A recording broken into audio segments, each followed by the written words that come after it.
오늘 읽을 하나님 말씀은 마태복음 6장 9절부터 13절까지고 제가 12절까지 읽고 13절은 함께 합독하도록 하겠습니다. 마태복음 6장 9절입니다. 그러므로 너희는 이렇게 기도하라. 하늘에 계신 우리 아버지여, 이름이 거룩히 여김을 받으시오며 나라가 임하오시며 뜻이 하늘에서 이루어진 것 같이 땅에서도 이루어지이다. 오늘 우리에게 일용할 양식을 주시옵고 우리가 우리에게 죄 지은 자를 사하여 준 것 같이 우리 죄를 사하여 주시옵고 우리를 시험에 들게 하지 마시옵고 다만 악에서 구하시옵소서. 나라와 권세와 영광이 아버지께 영원히 있사옵나이다. 아멘. 13절 다시 읽습니다. 우리를 시험에 들게 하지 마시옵고 다만 악에서 구하시옵소서. 다시 한번 기도하겠습니다. 하나님 아버지, 감사합니다.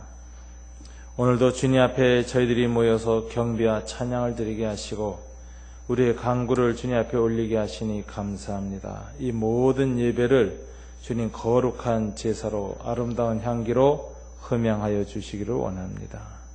아버지, 이 시간 말씀 앞에 섰습니다. 저에게 말씀을 허락하여 주시옵소서. 성령께서 우리 마음속에 큰 감동과 깨달음과 그리고 결단을 허락하여 주시옵시고 우리의 삶과 우리 공동체가 말씀으로 빚어지는 아름다운 공동체 되도록 도와주시옵소서. 예수님 이름으로 기도드립니다. 아멘. 주님이 가르쳐 주신 이 기도의 6번째 간구는 시험에서 승리하여 악에서 해방시켜 달라고 하는 내용을 기도하라고 주님이 가르쳐주고 있습니다. 우리를 시험에 들게 하지 마시옵고 다만 악에서 구하시옵소서. 이 시험과 악이라는 주제에 대해서 오늘 주님이 기도를 통해서 가르쳐주시는 메시지를 우리가 한번 차분히 살펴보도록 하겠습니다. 우리가 인생을 살다 보면 여러 가지 시험에 부닥치게 됩니다. 시험이 없는 사람은 아무도 없습니다. 여러 가지 종류의 시험이 옵니다. 경제적인 시험도 다가옵니다. 또 관계 속에서의 시험, 가족의 관계 속에서, 형제 관계 속에서, 성도들과의 관계 속에서 시험 들게 하는 일이 끊임없이 일어납니다. 육체의 질병으로 인해서 시험 드는 사람도 많이 있습니다. 여러 가지 종류의 시험이 우리한테 계속해서 인생 중에 다가오는데 오늘 우리가 제일 먼저 생각할 것은 이 시험은 도대체 누가 하는가 하는 겁니다. 누가 이 시험을 일으키는가 하는 것입니다. 이 시험이란 단어가 쓰여진 헬라어 페이라스모스라는 단어는 두 가지 단어로 번역되어집니다. 시험이란 단어가 첫째는 유혹하다라는 뜻을 갖게 되고 두 번째는 그냥 실력이나 그 내용을 점검하는, 즉 테스트하다, 시험하다 이런 두 가지 의미를 갖게 됩니다. 제일 먼저 생각하는 유혹하다라고 이 단어가 번역되어질 때는 주로 주어가 사탄이 주어로 쓰여진다는 것을 우리는 기억해야 할 것입니다. 마귀는 유혹자로 우리한테 다가옵니다. 우리를 유혹해서 악에게 사로잡히게 하고 포로로 삼으려는 목적에서 마귀는 시험하는 자로 다가와서 우리를 유혹한다는 사실을 알아야 됩니다. 창세기에 보면 아담과 하와가 그렇게 유혹을 받았습니다. 선악과를 매개로 해서 사탄의 유혹이 있었는데 그 시험에 아담과 하와는 넘어가서 유혹에 져서 그리고 범죄하게 된 것을 볼 수가 있습니다. 욥의 아내나 욥에게도 바로 이 시험하는 자 마귀가 다가와서 온갖 환난과 시련을 주었습니다. 이것에 진 욥의 아내는 하나님을 저주하고 욕하라고 하면서 신앙도 떠나고 그 영혼이 악과 어두움으로 끌려 들어간 것을 볼 수가 있습니다. 이처럼 마귀는 우리의 삶 속에서 유혹자로 다가와서 악에 사로잡히도록 하려는 목적에서 여러 가지로 우리를 유혹하는데 이때에는 소위 이 페이라모스라는 단어가 바로 유혹하여 죄에 빠지게 한다라는 의미로 쓰여지고 있습니다. 마귀가 사람을 유혹할 때 마귀는 지혜롭습니다. 아마 하나님 외에 가장 지혜로운 존재가 마귀이기 때문에 마귀는 인간의 정욕과 그 사람의 약점을 너무나도 잘 알고 있습니다. 우리는 우리의 약점이 환경의 약점이 무엇인가, 다른 사람은 내 현실과 환경의 문제점을 잘 모르지만 또 말하지 않는 한 잘 이해 못하지만 마귀는 정확하게 압니다. 그 사람의 환경 가운데서 어느 부분을 건드리면 그 사람이 비명을 지르고 자지러지게 될지를 마귀는 너무나도 정확하게 압니다. 그 내면의 약점도 압니다. 어렸을 때부터 그 사람이 어떤 부분에 컴플렉스가 있었고 어떤 부분에 상처가 많았는지를 압니다. 그래서 마귀는 그 상처가 그대로 드러나도록 우리를 시험합니다. 그래서 우리가 어렸을 때부터 항상 넘어졌고 괴로워했던 그 문제가 우리에게 다시 어느 날 갑자기 크게 다가오도록 해서 우리를 넘어뜨리게 하는 일에 있어서 마귀는 너무나도 지혜롭습니다. 우리의 타고난 기질상의 약점을 압니다. 사람마다 인성검사나 이 사상의학 이런 데서 이 체질에 따라 보면은 기질의 장단점이 다 다르게 태어났습니다. 사람마다 강한 부분이 있고 약한 부분이 있습니다. 그 기질상의 약점을 이용해서 마귀는 우리를 다가옵니다. 그리고 그 부분에 아주 결정적으로 사람에게 맞춰서 맞춤형으로 우리를 유혹하기 때문에 이 유혹을 이기기가 굉장히 어려운 것입니다. 예수님은 죄가 없으신 분임에도 불구하고 예수님에게도 이 마귀는 이렇게 결정적인 때를 찾아서 그를 유혹했다는 사실을 알 수 있습니다. 예수님이 40일간 금식하고 줄이신지라 한데 그 금식을 하고 나서 줄이기 시작하셨을 때 마귀는 딱 시간 맞춰 찾아와서 이 돌들을 변하여 떡이 되라 하고 이렇게 유혹했던 것입니다. 성경은 예수님이 40일 동안 금식하는 동안에는 굶주림이 없으셨지만 이상하게 40일 끝나자마자 굶주림이 깊이 찾아오는 순간이 있었는데 그때에 맞춰서 마귀가 왔다라는 것입니다. 또 예수님에 대해서 이 정말 공격했던 것 중에 하나가 하나님의 아들로서의 정체성을 유혹했습니다. 네가 만일 하나님의 아들이라면 라고 하면서 성전 높은 곳에서 뛰어내려 보아라. 그럼 천사들이 너를 받아서 떨어지지 않게 할 것이다 라고 하면서 하나님의 아들로서의 정체성 여부를 시험한 것을 볼 수가 있습니다. 이건 예수님의 내면의 문제, 즉 메시아로서의 자의식의 문제를 교묘하게 공격하는 내면의 공격이라는 걸 알 수 있습니다. 굶주릴 때에는 떡의 문제, 육체적인 문제를 가지고 와서 유혹했던 마귀가 그걸 통과하자마자 이제 예수님의 메시아 자의식을 교묘하게 건드리면서 그걸 흔들기 위해서 또 그 메시아 자의식을 갖고 있다 하더라도 그것을 가지고 하나님을 시험하는 쪽으로 사용되도록 아주 교묘한 유혹을 하는 것을 볼 수 있습니다. 예수님 이걸 극복하셨습니다. 세 번째 마귀의 유혹은 세상 권세의 영광을 보여주면서 내게 경배하라. 그러면 내게 이 세상의 모든 권력을 주겠다. 메시아의 길을 갈 때 세상의 방식으로 메시아 사역을 완성하라고 유혹하는 이 마귀의 모습을 보여주고 있습니다. 이것은 예수님을 십자가에서 죽지 않게 하려고 하는 또는 예수님의 마음속에서 사람들을 섬기려고 오셨고 메시아로 오셨지만 사람들한테 높임과 존귀함과 왕이 되는 것이 아니라 종이 되기 위해서 오셨다는 이 예수님에 대해서 유혹하는 무서운 방식입니다. 이처럼 예수님의 육체적인 부분이나 내면의 문제이나 세상에서 주님의 뜻을 이루는 방식에 관한 여러 가지 부분으로 마귀가 무섭게 시험을 하는데 참 마귀는 정말 지혜롭고 예수님의 생애에 가장 결정적인 어떤 문제들에 대해서 어쩜 이렇게 미리 알고 그런 문제들을 미리 정말 유혹하는지 참 놀라운 것입니다. 마귀는 이처럼 유혹자로서 우리에게 다가가서 우리에게 유혹을 하는데 우리의 정욕과 약점을 너무나도 잘 알면서 유혹하기 때문에 우리는 주님 앞에서 간절히 간구해야 될 것은 우리의 마음의 욕심이 사라지기를 위해서 기도해야 할 것입니다. 야고보서 1장 14절 15절에 보면은 이렇게 되어 있습니다. 오직 각 사람이 시험을 받는 것은 자기 욕심에 끌려 미혹됨이니 욕심이 잉태한 즉 죄를 낳고 죄가 장사한 즉 사망을 낳느니라. 사람이 시험을 받는 것은 뭐에 끌려 미혹된다고요?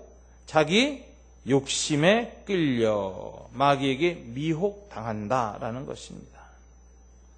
사탄은 이처럼 우리의 욕심을 잘 압니다. 그래서 여러분 스스로를 한번 깊이 살펴봐야 돼요. 내가 세상을 살면서 시험에 들지 않으려면 먼저 내가 어느 시험에 잘 걸릴 존재인가. 요즘 여러분의 마음의 욕심이 어느 쪽으로 발달하고 있는가를 좀 보십시오. 내 내면의 욕구가 무엇을 향하고 있는가. 하나님을 향하지 못하고 내 내면의 욕구가 세상의 어떤 부분에 자꾸 집착하고 그 부분에 예민하게 반응하고 그 부분에 자꾸 마음이 끌려가고 있다면 틀림없습니다. 사탄은 그 문제를 가지고 여러분을 미혹하러 다가올 것이 분명합니다. 우리의 욕심에 끌려 미혹당한다는 이 성경의 가르침을 마음에 깊이 새기면서 우리는 마귀는 유혹자로서 우리에게 시험하러 다가온다는 사실을 먼저 기억해야 할 것입니다. 그런데 이제 우리가 이 시험이라는 이 주제에 대해서 성경을 공부하고 생각할 때마다 아주 묘한 것이 있습니다. 정말 마귀만 시험하는가 하는 것입니다. 성경을 보면 의외로 마귀만이 아니라 하나님도 우리를 시험한다 이렇게 되어져 있습니다. 이때 페이라스모스라고 하는 단어의 주어가 하나님이 되어지면 주로 영어 성경은 번역을 뭐라고 하냐면 유혹, 템테이션이라고 하지 않고 테스트라고 번역합니다. 이것은 실력을 측정한다.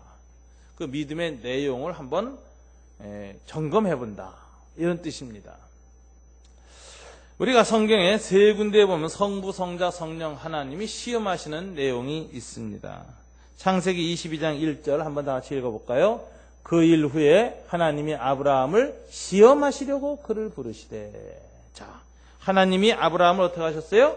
시험하셨다라고 했습니다. 이때 하나님이 아브라함을 그 욕심을 딱 보고 아브라함의 욕심을 보고 미혹하여서 죄에 빠져서 허우적거리도록 그렇게 마귀처럼 유혹한 것은 아닙니다. 하나님 아브라함의 믿음에 대한 테스트를 하시는 것을 볼 수가 있습니다. 또 요한복음 6장 6절에 보면 성자 예수님께서 그 제자 빌립을 시험하시는 내용이 또 있습니다. 다 함께 읽어볼까요? 이렇게 말씀하시면 친히 어떻게 하실 것을 아시고 빌립을 시험코자 하심이라. 오병이어의 기적을 행하기 전에 자기가 물고기 2마리 떡 5개로 이 5,000명 이상 모인 무리들을 먹이실 것을 이미 스스로 알고 계셨고 확정하셨음에도 불구하고 빌립이 예수님이 이 문제를 해결해 줄 수 있는 분인가에 대한 믿음이 있나 없나 테스트해 보시려고 이 광야에서 빌립을 시험하셨다 이렇게 말합니다. 여기서도 주님께서는 자기의 제자의 신앙을 테스트하셨습니다. 가장 놀라운 것은 마태복음 4장 1절의 본문입니다.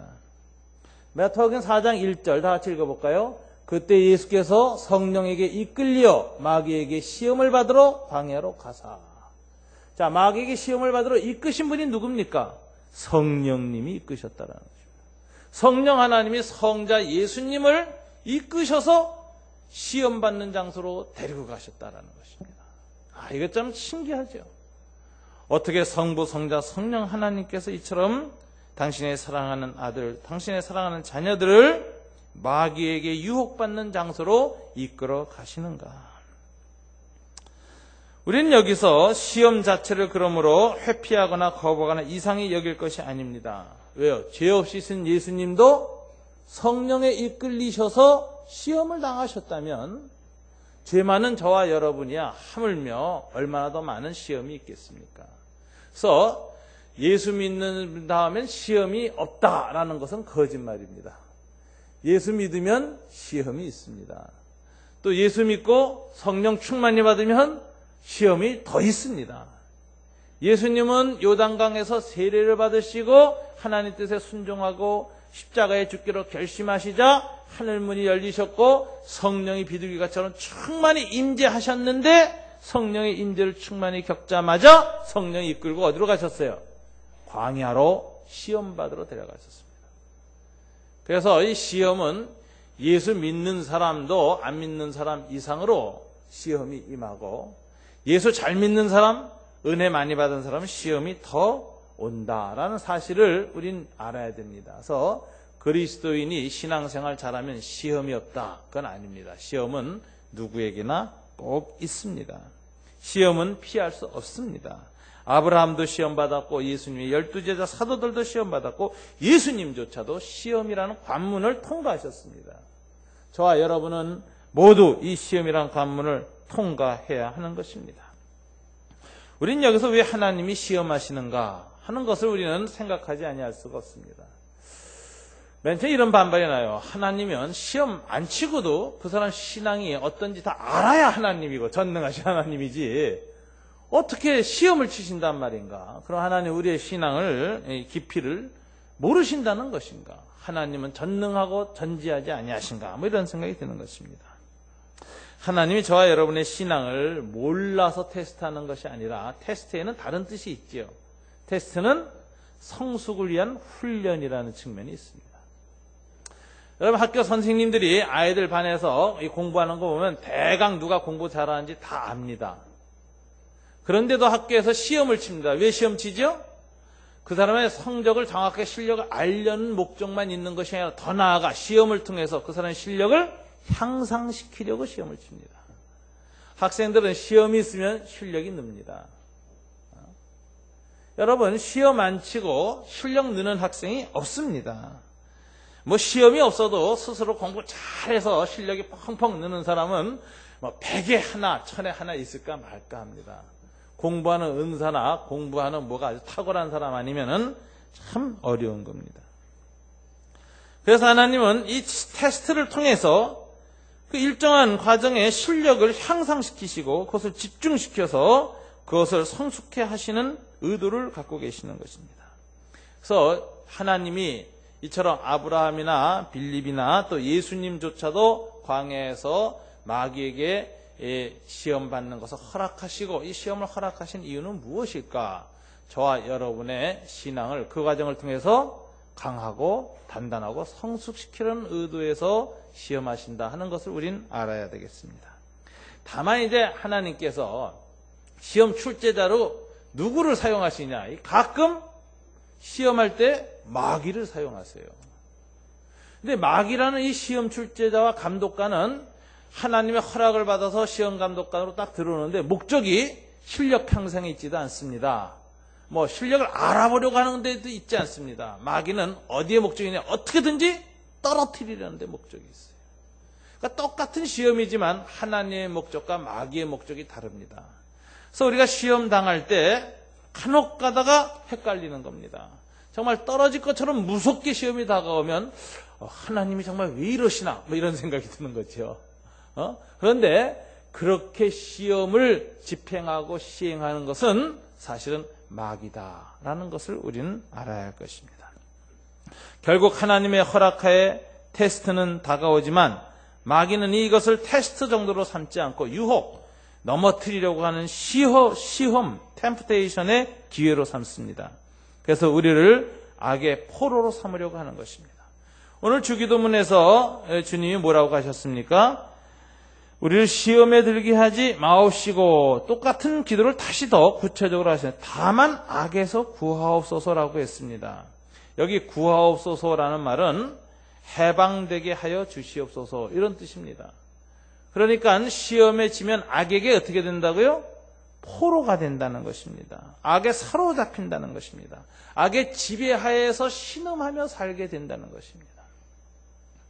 그러니 우리는 악의 지배로부터 벗어나기 위해서 이 시험을 극복해야 한다는 사실을 알 수 있습니다. 이 마귀가 하나님의 일에 정말 감독도 떨어뜨리려고 하는 시험관으로 온다는 사실 앞에서 중세의 성자 어거스틴은 이런 격언을 남겼습니다. 천사는 하나님의 일을 직접 하지만 마귀는 하나님의 일을 간접적으로 한다.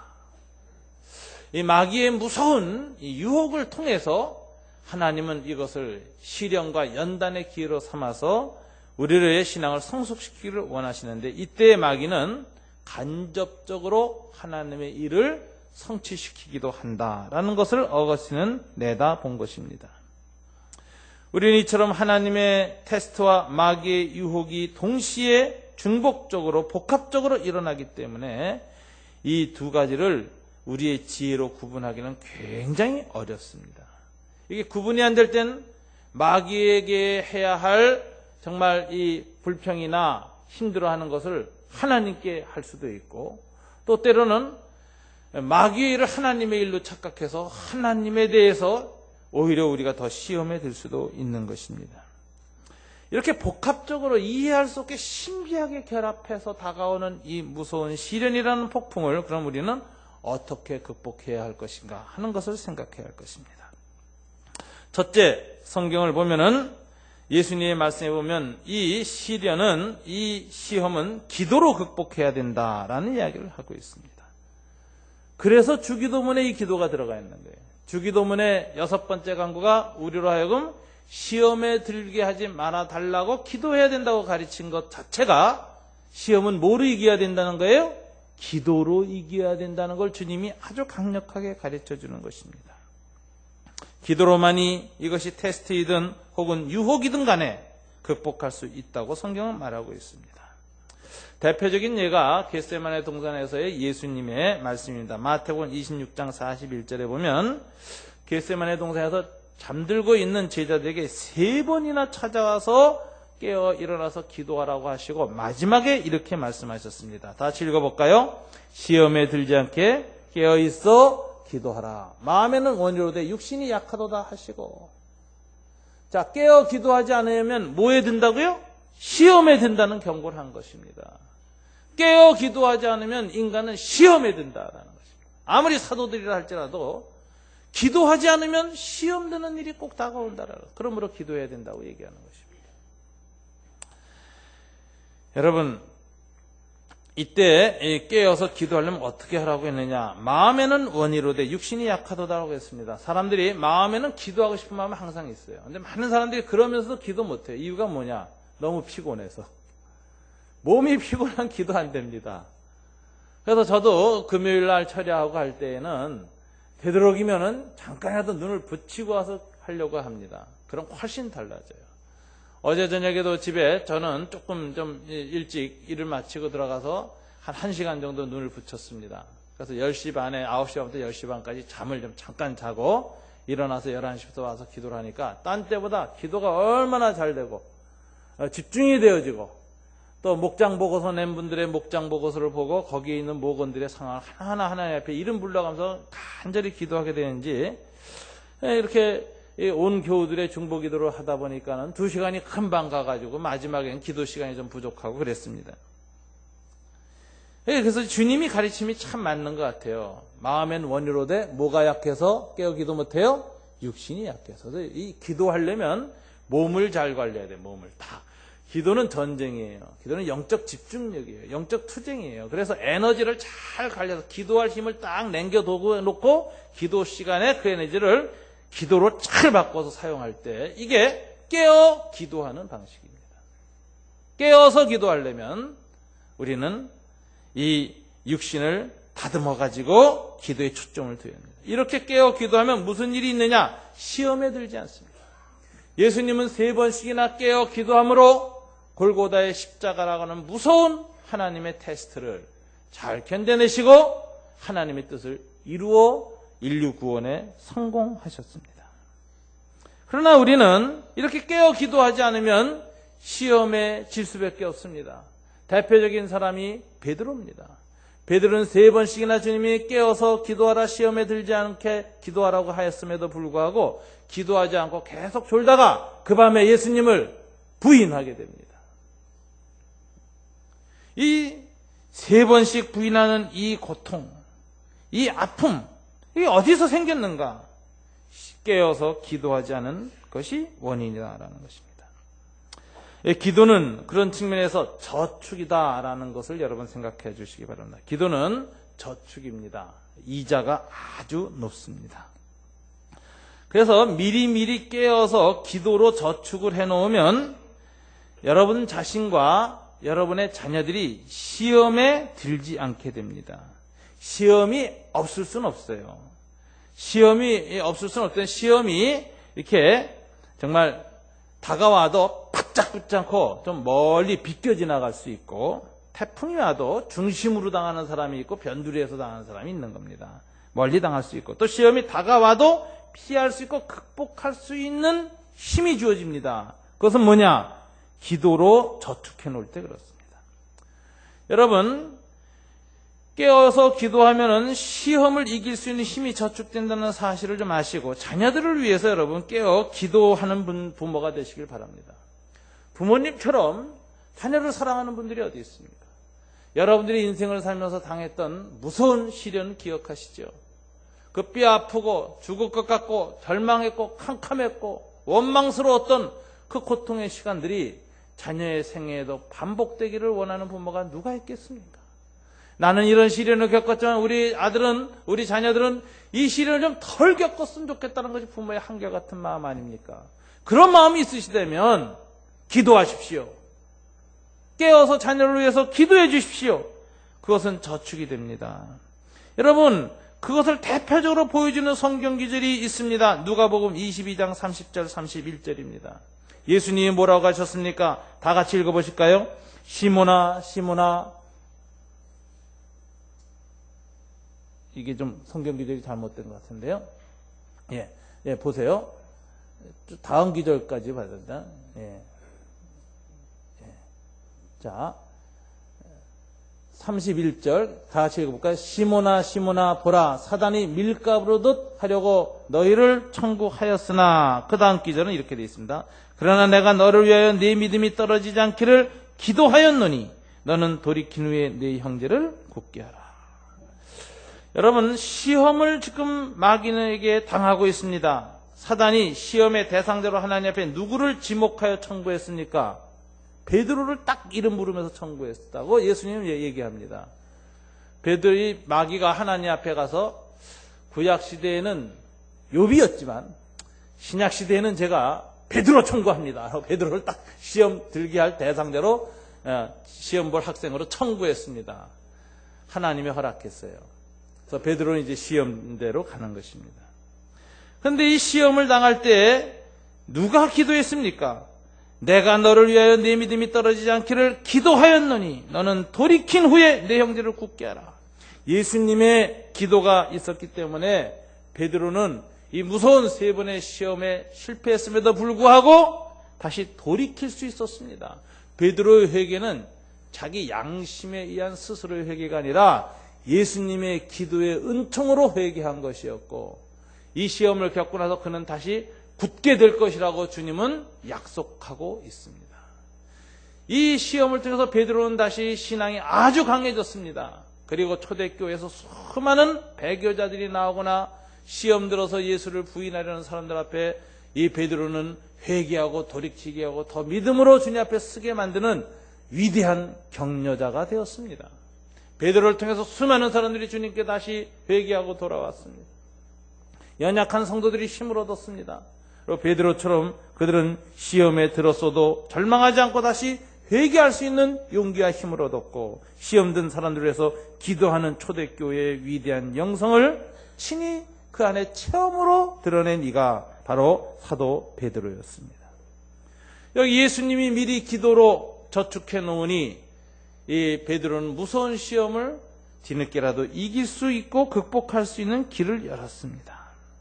그래서 여러분, 예수님이 베드로를 위해서 기도한 것처럼 목자들은 목원들을 위해서 기도해야 합니다. 목원들이 시험 들고 나서 보세요. 얼마나 안타깝습니까?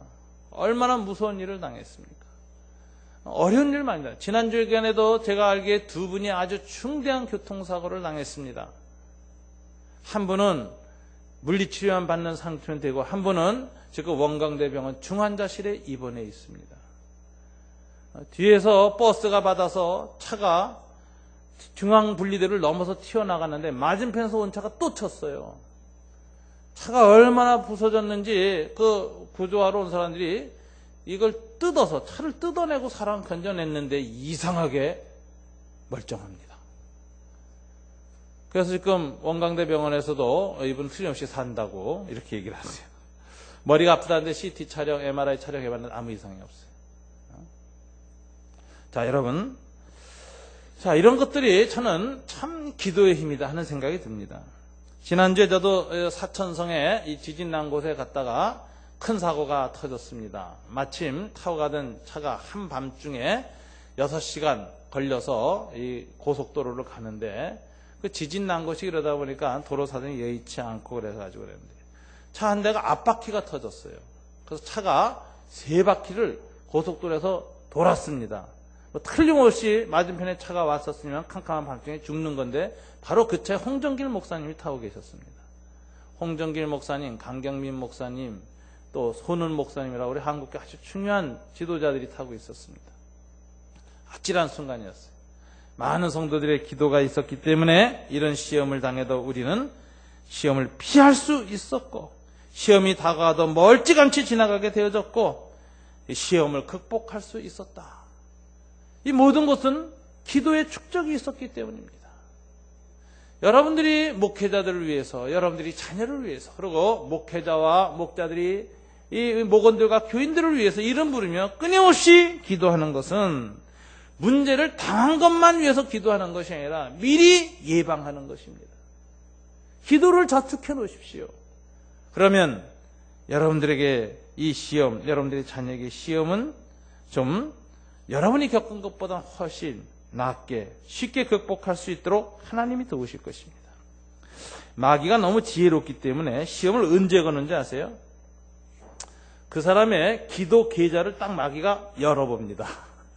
근데 다른 사람들이 기도를 많이 중보기도 해줘서 기도 제목 계좌에 플러스가 되어 있는 거예요. 1,000만 원, 2,000만 원, 3,000만 원어치 기도가 쌓여 있어요. 그럼 마귀가 안 걸어요. 이건 걸어도 안 망한다는 거 아니까 마귀가 청구 안 합니다. 나 마귀는 주로 어떤 사람이 청구하느냐? 본인도 기도하라고, 부모도 기도하라고. 그 사람에서 기도해 주는 사람도 없고 외롭고. 그래가지고 그 사람 기도 계좌를 딱 열어보니까 마이너스로 들어섰다고 생각하면 사정없이 거는 겁니다. 인생 고난이 막 500점, 만점, 몇천 점짜리가 확 들이닥치면 그냥 마이너스로 푹 굴러 떨어져가지고 헤매고 절망하고 좌절하고 영적 파탄을 겪게 되어지는데 마귀는 절대로 함부로 시험을 걸지 않습니다. 마귀는 시험의 때를 조절합니다. 플러스로 돌아서 있으면 잘 안 겁니다. 여러분 자녀와 여러분들의 목원들과 교우들이 시험에 자주 걸리기를 원치 않습니까? 여러분 우리는 참 우리가 시험을 당해봐서 참 이런 시험을 나보다는 좀 덜 겪었으면 좋겠다라는 생각이 항상 자녀에게나 우리 교인들한테 있습니다. 이런 시험을 안 겪고 신앙생활 잘했으면 좋겠다. 그렇다면은 기도 외에는 방법이 없다는 거 여러분 기억하십시오. 기도는 시험을 극복할 수 있는 영적 저축이다라는 걸 여러분 기억하셔야 됩니다. 시험을 이기려면 두 번째, 예수님은 말씀으로 이기셨습니다. 여러분, 이 사탄과의 광야의 시험에서 예수님이 어떻게 마귀를 물리쳤는가 3번 다 나옵니다. 여러분, 신명기 8장 3절과 신명기 6장 16절, 신명기 6장 3절을 인용하면서 예수님이 말씀하십니다. 신명기 8장 3절에 보면은 이 기록되었으되라고 하는 이 본문을 주님이 인용하십니다. 그래서 한번 다 같이 읽어볼까요? 너를 낮추시며 너로 줄이게 하시며 또 너도 알지 못하며 내 열조도 알지 못하던 만나를 네게 먹이신 것은 사람이 떡으로만 사는 것이 아니요 여호와의 입에서 나오는 모든 말씀으로 사는 줄을 너로 알게 하려 하심이라. 마태복음에서는 기록되었으되 사람이 떡으로만 살 것이 아니요 하나님의 입으로 나오는 모든 말씀으로 살 것이라.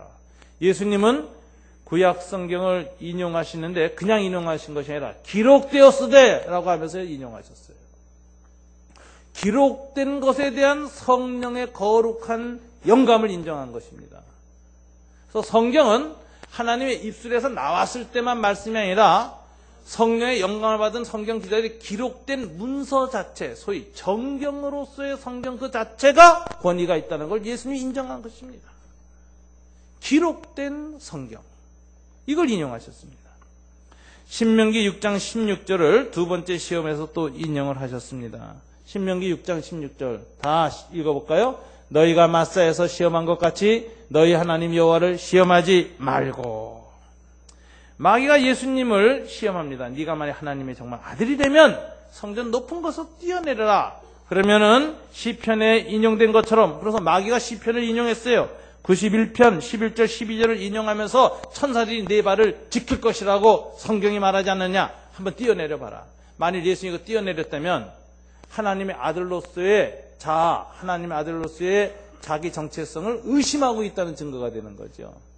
근데 예수님 뛰어내리지 않습니다. 그럼 뭐라고 해요? 또 기록되었으되 주 너희 하나님을 시험치 말라 하였느니라. 또 기록된 성경을 인용하시면서 하나님을 시험치 말라고 물리쳤습니다. 세 번째, 신명기 6장 3절을 인용합니다. 마귀가 내게 경배하시오. 그럼 세상 만국의 영광을 다 보여주겠소. 그러자 신명기 6장 3절 다 같이 읽어볼까요?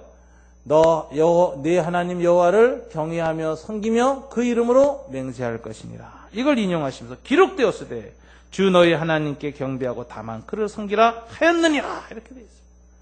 예수님 기록된 성경을 인용하여서 말씀의 검으로 마귀를 대적하였습니다. 이게 말씀의 중요성입니다. 이것이 기록된 성경의 중요성입니다. 왜 하나님의 성경을 선지자들과 사도들을 통해서 기록하여 신구약 성경 66권으로 정경화해서 이걸 주셨습니까? 보수적인 신앙이 아닌 사람들은 정경화 과정은 인간적 과정이라고 생각합니다. 성경 66권이 모여지는 것은 교회의 결정이었다. 그러므로 거기에 들어가지 않은 외경이나 위경 같은 것도 참고할 만하다라고 주장합니다. 근데 예수님은 그렇게 얘기하지 않았습니다. 구약의 정경화 과정 자체를 하나님의 거룩한 기록된 말씀으로 선포하시면서 그 당시에 이 유대인들이 사용했던 기록된 그 성경을 인용하여 마귀를 물리치셨습니다. 우리는 여기서 66권 성경의 중요성을 알아야 됩니다. 마귀를 물리치려면 어떻게 해야 돼요? 말씀 암송의 중요성을 얘기하는 것입니다. 말씀은 성령의 검입니다.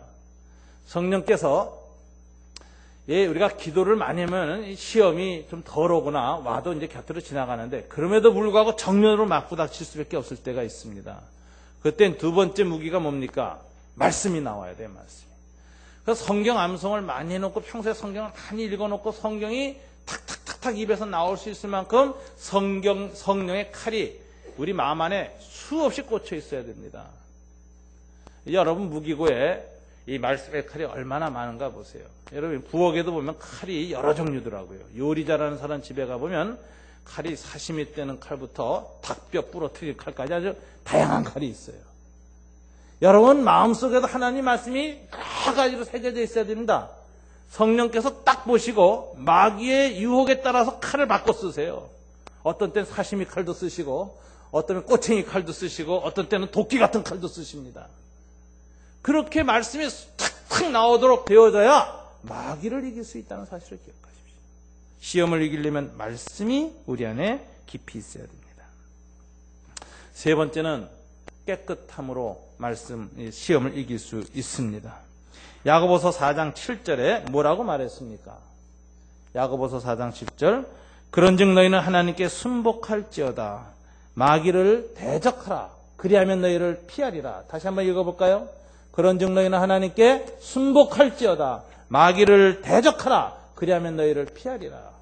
마귀를 대적하려면 먼저 뭐 하라고요? 하나님께 순복하라. 하나님께 순복한 상태에서 마귀를 대적하면 마귀가 왜 우리를 맞서 싸우지 못하고 피한다라는 거예요. 이게 굉장히 중요합니다. 마귀는요 우리가 종이장 한 장처럼 약한 존재인 줄 압니다. 마귀는요 새끼손가락 끝에 신발 나가지고 이렇게만 돼도 우리가 펑펑 뚫리는 거 알아요. 그게 약한 존재예요. 근데 마귀가 이게 지혜로워서 마귀가 딱 보니까 어느 날 보니까 요거는 손가락 이렇게 해서도 안 뚫리고 주먹으로 쳐도 자기 주먹만 깨진다는 사실을 압니다. 언제냐? 요 창 한 장이 뭐에 붙어 있어요? 암석 큰 바위에 딱 붙어 있으면 아무리 찌르고 때려도 때리고 찌르는 지만 손해 본다는 거 아는 거예요. 이게 하나님께 순복하라예요. 하나님께 딱 붙어 있어라. 순복하라. 그리하면 마귀가 피해요. 대적 못해요. 순복은 하나님께 낮추는 것입니다. 야고보서는 하나님 주 앞에서 낮추라 그리하면 주께서 너희를 높이시리라 라고 했습니다. 여러분 시험 당할 때에는 어떤 태도가 제일 좋은 자세? 낮은 포복으로 하나님께 바짝 붙어 있는 게 최고입니다. 일어나서 머리 들고 싸우다가는 그냥 뚫리고 총알이 머리를 꿰뚫습니다. 바짝 낮은 포복으로 하나님께 붙어 있는 것입니다. 그래서 시험의 태풍에 구름이 뜨면 어떡하라? 나의 피난처이신 여호와 반석 밑에 가서 바짝 있는 것입니다. 그러면 그 모든 폭풍과 피난은 어느 순간에 지나가는 것입니다. 여러분 이처럼 기도의 저촉을 통해서 미리 시험을 예방하고 들지 않도록 힘을 갖추고 시험의 한복판을 피할 수 없이 부닥쳤을 때는 어떻게 하라고요? 말씀으로 대적하고 그 다음에 무엇보다도 우리를 성결하고 깨끗하게 하여 하나님께 깊이 의뢰하고 있으면 마귀는 우리를 대적하지 못하고 스스로 피하여 왔다가 물러간다는 것입니다. 한 길로 왔다가 7길로 떠나는 이 놀라운 영적 승리는 바로 이 3가지 방식에 있다는 걸 알아야 됩니다. 우리에게 다가온 시험이 마귀가 주장하는 유혹이든 하나님이 허락하신 시험이든 2가지가 다 섞여 있어서 뭐가 무엇인지 잘 모르는 혼동되는 영적 아픔이 온다 할지라도 결론은 단 하나입니다. 이렇게 기도함으로 말씀으로 하나님께 순복함으로 승리하고 나면은 결과가 참 좋습니다. 오늘 이 결과를 성경이 뭐라고 말하면 다만 악에서 구하옵소서. 시험에 들지 말게 하옵시고 시험에 지지 말게 하옵시고 오히려 다만 오히려로 번역해요. 오히려 더 나아가 악에서 해방되게 하여 주옵소서. 이 구하옵소서라는 단어는 해방이라는 단어입니다. 해방. 근데 이 악이라는 단어는 2가지로 해석이 돼요. 남성 명사로 해석할 때에는 악마를 가르칩니다. 악마. 중성 명사로 해석할 때는 그냥 악 자체로 해석합니다. 이 2가지가 다 의미가 있어요. 그래서 이런 뜻입니다. 우리가 시험을 이기면은 무슨 일이 일어나느냐? 우리에게 다가오는 영적 존재로서의 악마를 이길 수 있습니다. 영적 존재로서의 악마를 이길 수 있습니다. 그 다음에 개인적인 차원에서의 악을 이길 수 있습니다. 윤리적이고 개인적인 것이죠. 우리가 다 욕심 때문에 이 마귀한테 집니다. 또 마귀한테 지면은 개인적인 악과 죄를 범하게 됩니다. 근데 이걸 범하지 않고 여기에서 자유롭게 된다는 거예요. 여러분 개인적으로 내 삶에 있는 그 악의 무서운 유혹과 힘에 신음하면서 이거 내가 어떻게 벗어나고 어떻게 자유롭게 되고 어떻게 해방되어지고 어떻게 이 악에서 좀 멀리 떨어진 선한 삶을 살 수 있을까? 날마다 인격적이고 윤리적인 차원에서 고민하시는 분들은 기도에 힘써서 말씀에 힘써서 주님께 깊이 깨끗하게 순복하는 순종의 길을 거쳐서 악을 이기면 되는 것입니다. 그럼 점점 생활 속에서의 자기의 내면의 악이 사라지고 이겨나가는 걸 볼 수가 있습니다. 그 다음에 이 악은 사회적인 측면이 있습니다. 사회 구조화된 악. 여러분 직장 생활에 술 문화라든가 또는 뇌물 문화라든가 공정치 못한 방식으로 세상의 성공을 이끌어가는 얼마나 잘못된 관행과 문화가 많습니까? 그것을 거절하기가 직장 생활하면서 쉽지가 않습니다. 그런데도 그것을 극복만 해내면은 나중에 큰 어려움을 겪지 않고 사회 구조적인 악 앞에서 승리할 수 있는데 이 구조적인 악을 혼자의 힘으로 극복한다는 건 어렵습니다. 구조 앞에서 개인은 너무 무력한 거예요. 그렇기 때문에 하나님의 도우심이 필요합니다. 이 거대한 구조악에 항상 직면해서 개인의 이 무력함으로도 넘어간 사람들이 성경에 있습니다. 요셉과 다니엘입니다. 애굽의 왕정 문화와 바벨론의 궁중 문화의 그 거대한 구조화된 악 앞에서 이 요셉과 다니엘은 굉장히 미약한 사람이었습니다. 포로의 신분이었고 개인이었습니다. 그런데도 하나님께 기도할 때 그 구조학을 쥐고 있는 지도자들의 마음이 바뀌고 상황이 바뀌는 걸 볼 수 있습니다. 이처럼 악마와 내 개인적인 삶의 차원에서의 내면적인 악과 우리 사회 속에 만연한 구조 악과의 싸움에서 우리가 해방되고 우리가 이기고 자유를 누리려면 어떻게 해야 될 것인가? 오늘 주님은 기도하여야 된다고 말하는 것입니다. 그래서 주기도문에 다만 악에서 구하옵소서라고 기도하라고 가르쳐 주는 것입니다. 교회는 승리와 해방의 공동체여야 합니다. 테스트에서 승리한 공동체가 되어야 하는 것입니다. 구약의 이스라엘은 광야의 테스트에서 실패함으로 그는 41을 40년의 방랑으로 이끌어갔고 그 40년의 시험에서도 또 실패함으로 가나안 땅에서 이루어질 하나님 나라가 실패할 것이라는 것을 미리 보여주었고 신명기에서 모세는 그것을 예언했습니다. 그 땅에 들어가서 너희가 필히 우상 숭배할 것이고 멸망당할 것인데 그때라도 너희가 땅끝에서라도 회개하면 하나님께서 돌이키게 하실 것이라고 하면서 가나안 땅에 이루어질 하나님의 나라가 시험에 실패할 왕국 공동체가 될 것임을 비관적으로 예언합니다. 그러나 구약은 그렇지 않습니다. 신약은 그렇지 않습니다. 신약의 새로운 뉴 이스라엘인 이 교회에는 그 머리 대신 예수님이 오셔서 광야에서 옛 이스라엘을 대신해서 승리하셨습니다. 마귀의 승리를 3번이나 이겨내셨습니다. 이분이 우리의 머리이시기 때문에 우리는 그래서 승리할 수 있는 것입니다. 이 승리하신 예수님이 우리의 공동체의 머리이시고 우리 신앙의 심장이기 때문에 이분만 의지하면 저와 여러분은 구약 성도와는 달리 신약의 그리스도인들은 시험에 승리할 수 있다는 것을 우리는 알아야 됩니다. 우리 산울교회와 산울교회에 속한 각 가정교회 공동체의 목장들은 시험에서 승리하고 해방하는 공동체가 될 수 있는 결정적인 힘이 있습니다. 왜? 우리의 공동체의 기초요 머리는 승리하신 예수 그리스도이시기 때문에 그렇습니다. 그래서 예수님을 의지하고 예수님이 가르치신 주 기도문대로 공동체로 모여서 시험으로부터의 승리와 악으로부터의 해방을 위해서 기도하면 여러분들의 공동체는 그 자체가 승리 공동체요 해방 공동체로서 묶여있는 모든 악과 모든 시험 이길 수 있는 힘을 주는 것입니다. 이렇게 해서 테스트를 잘 통과하면요 결과가 좋습니다. 여러분 세상에서도 시험 잘 보면 뭐 있죠? 상급이 있습니다. 하늘에서 이 학교에서도 상이 있고 부모님도 막 상 주고 시험 잘 봤다고 막 사주고 맛있는 거 사주고 그러죠. 이 테스트 뒤에는 항상 하나님의 큰 은혜가 옵니다. 시험에 통과한 사람들에게는 항상 능력이 주어지고 큰 은총이 주어집니다. 다니엘은 시험을 통과할 때마다 하나님이 나타나서 뭐라고 하느냐? 큰 은혜를 받은 자요 라는 이름을 받았습니다.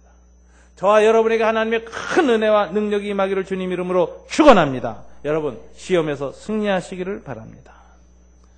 여러분 하늘에 상급이 있습니다.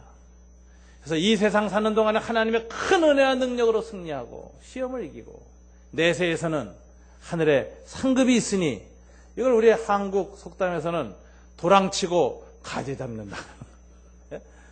이 세상 사는 동안에 이렇게 이기고 내세에서 하늘에 큰 상급이 있으니 이게 얼마나 좋은 것입니까? 무엇보다도 좋은 것은 성숙이 온다는 것입니다. 신앙의 깊이와 신앙의 넓이와 크기가 커진다는 것입니다. 왜냐 우리는 이 시험을 통과하고 이기는 과정을 통해서 트레이닝 당하기 때문에 훈련받기 때문인 것입니다. 그래서 야고보서 1장 2절에서 시험 당하는 것을 어떻게 여기라고 했습니까? 야고보서 1장 2절 함께 읽어볼까요? 내 형제들아 너희가 여러 가지 시험을 만나거든 어떻게 여기라? 기쁘게 여기라. 온전히 기쁘게. 부분적으로 기쁘게 여기지 말라는 거예요. 어떤 사람은 막 기쁘긴 기쁜데 조금 힘들게 기쁘네 이런 사람이 있는데 그게 아니라 온전히 충만하게 기쁘게 여기라. 왜? 여러분 학생들도요 실력 키워놓은 학생들은 시험날 기다립니다. 여러분은 그런 적 없으세요? 평소에 열심히 공부 안 하셨나 보네. 여러분 공부를 열심히 해서 시험에 자신 있을 때는 시험날이 기다려요. 내일 빨리 와야지. 가서 공부한 거 다 드러내야지. 여러분 훈련을 잘 받은 사람은 항상 테스트를 기다립니다. 운동선수들도 보면은 훈련이 잘 된 사람들은 시합날을 막 기다립니다. 마찬가지입니다. 악의 유혹을 물리치는 거룩한 승리의 전사가 될 준비가 된 사람들은 시험 당하는 것을 두려워하거나 꺼리끼지 않고 오히려 기쁘게 여깁니다. 하나님께 영광을 돌릴 기회다라고 생각하는 거죠. 어려운 일이 닥칠 때 질질 짜고 원망하지 않고 하나님께 영광을 돌릴 기회다. 오히려 이 기회에 내 신앙과 내 믿음과 하나님께 영광을 돌리는 그 모든 것을 충만히 드러내자. 그리고 이 시험을 견디고 나면은 하늘에서 더 큰 은혜와 더 큰 상급이 있다는 소망 때문에 마음을 두근두근하면서 어떤 시험이 다가올지 모르지고 어떤 문제가 출제될지 모르지만 내 기질과 내 문제점이 가장 어려운 문제를 또 마귀가 시험에 낼 것이지만 나는 기도로, 말씀으로, 성결함으로 무장이 되어서 승리할 수 있다. 확신을 가지고 시험에 임하는 저와 여러분이 되는 것입니다. 여러분, 앞으로 한국 사회는 2, 3년, 적어도 10년은 IMF 이상으로 많은 시험이 다가올 때입니다. 무장하지 않으면 이 시기를 건너갈 수가 없습니다. 하나님은 또다시 우리를 광야로 몰아내고 계십니다. 이 광야에서 이미 승리하신 예수 그리스도 머리로 삼으시고 의뢰할 자로 삼으셔서 기도하여 승리하는 저와 여러분 되시길 주님 이름으로 축원합니다. 기도하겠습니다.